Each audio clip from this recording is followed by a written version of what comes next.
what's up mga kabalbon? Panibagong adventure naman tayo. Kasama natin ulit si GR at ang aking kakambal na galing Impanta pa mga kabalbon. Tayo po ako dito. Yan at Para makakulab si Kabalbon. oh, So nandito na po pala ako sa Pumalig, Quezon. Province. Shoutout kay Pumalig ako. Lord.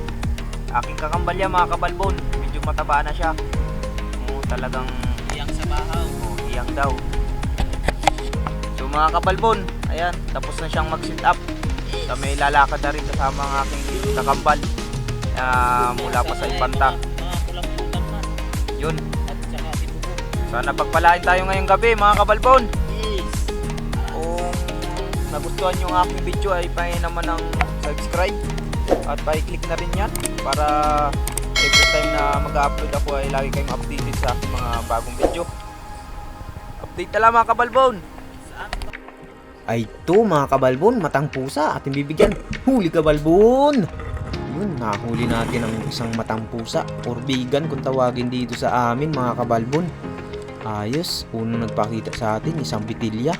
At sa part na ito mga kabalbon, may napansin na naman tayo dito matang pusa. Ayan, mamukot kaya bibigyan. Ayan, kaso nga lang mga kabalbon, nakawala. Sayang pa. Ayan, naiwan pa yung bituka ko mga kabalbon sa tunod ko. At sa part na naman ito mga kabalbon, may napansin naman tayo dito. Ayan, nabigyan natin ang isang turos. Isang uri din ng danggit mga kabalbon. Masakit din ang tinik. Sa part na ito mga kabalbon, may napansin naman tayo dito. Isang manitis. Ayan o. Ayos at medyo malaki na rin ito mga kabalbon. Ating bibigyan. Huli kabalbon! Ayun. Maganda pagkakatama natin sa isang manitis. Medyo malaki na ito mga kabalbon. Ayos to. Partang linaw na ito bukas. Sa part na ito mga kabalbon, may napansin ako dito. Isang maming or galipos. Nakasuot sa butas mga kabalbon. Yan, at tinawahi ko muna yung kulapo. Ating bibigyan na yan mga kabalbon. Huli kabalbon! Yun. Nadali natin ang balbon ng maming. Yan, inuugot ko na mga kabalbon. Yan o. Oh, malaki na rin maming mga kabalbon. Favorite luto ko lang dito mga kabalbon, gata tapos pirito. Yan ang luto lang dito.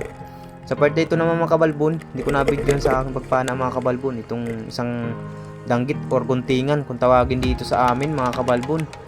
Ayos to.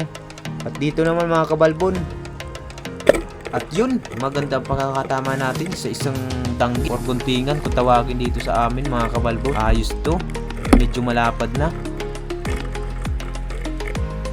At dito another guntingan na naman mga kabalbon ating bibigyan. Ayun, maganda ang pagkakatama natin mga kabalbon. Ayos to. Another danggit na naman.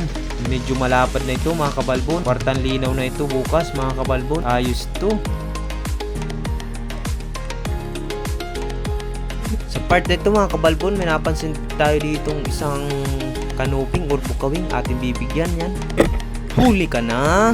Yun, nahuli natin ang balbon ng isang kanuping yan at medyo malaki na rin ito mga kabalbon. Ayos na ayos to. Partang linaw na ito bukas mga kabalbon. Dating spot lang ito mga kabalbon. Ayos na at marami tayong nahuhuli dito.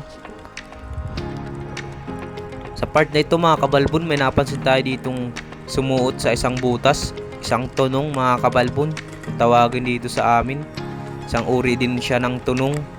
Ayan, kung makikita nyo mga kabalbon, kita lang yung balugbog niya. Hindi ko masyadong maipasok yung aking camera dito sa butas at medyo masikip yung butas.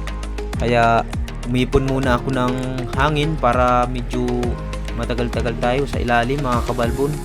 At yan, ating mabuhilo tayo para ating masyat na ang isang isda mga kabalbon. Hanap tayo ng pisto para maganda ang pagkakatama sa isang isda mga kabalbon. At yan, bibigyan natin. Huli kabalbon! Ayun, nahuli natin ang isang malaking tunong kung tawagin din dito sa amin mga kabalbon. Tunong sa katabihan mga kabalbon. Ayan, at unti-unting lumalabas na mga kabalbon. At makikita nyo naman siya, medyo malaki talaga mga kabalbon. Ayos to. Maraming salamat sa Lord. At kahit pa paano, nabibiyaan pa tayo kahit ganito. Gabi-gabi nang nilalango yan ng mga ibang mga isda dito mga kabalbon. Marami pa ding isda sa spot na ito. Hindi pa rin tayo nabibigo mga kabalbon. At ito mga kabalbon, isang danggit. Hindi ko nabidyohan sa pagpana mga kabalbon. Medyo malaki na to mga kabalbon. At dito mga kabalbon, may napansin tayo dito, isang turos na nagaan yung bato mga kabalbon.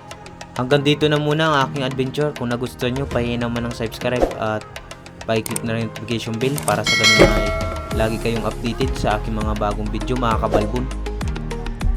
At dito mga kabalbon ay nag-ibang pisto yung isang turos, kaya binigyan na natin at maganda na yung pagkakapisto niya. Ayan, nahuli natin.